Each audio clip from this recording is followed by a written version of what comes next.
dans ce temps de carême, c'est un moment privilégié pour se rapprocher de Dieu, pour sentir qu'il nous aime, le voir, son action dans nos vies. En gros, repérer les signes de Dieu dans ma vie.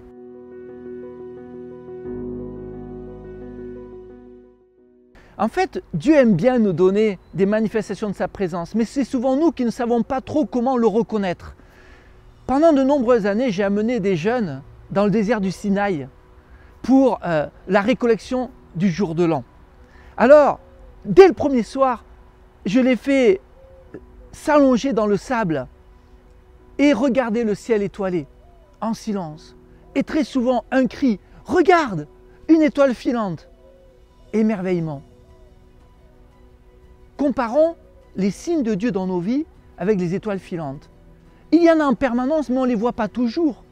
Regardez, dans votre ville, il y a des étoiles filantes autant que dans le désert du Sinaï.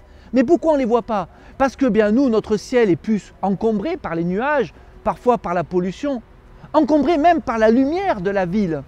Donc la première chose qu'il faut se dire, c'est de commencer par se mettre à l'écart. Dans nos vies, prendre un temps de retraite.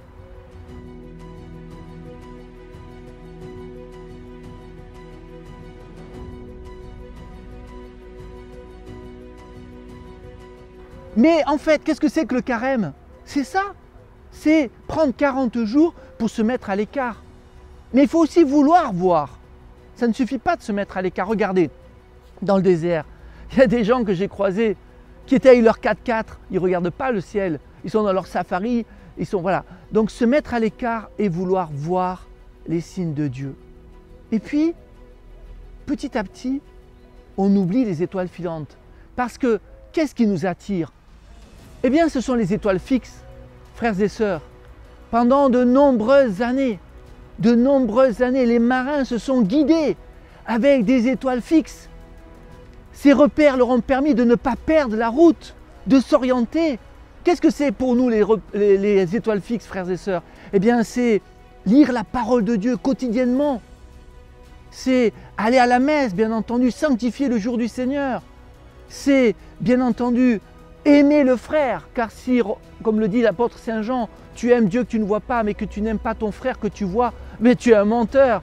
C'est, bien entendu, continuer à essayer d'écouter tous ces enseignements de l'Église qui nous permettent de progresser. Donc vous voyez, plus on va avancer dans notre spiritualité, dans notre carême, moins on aura besoin de voir des signes extraordinaires, car en fait les signes de Dieu, on les a déjà.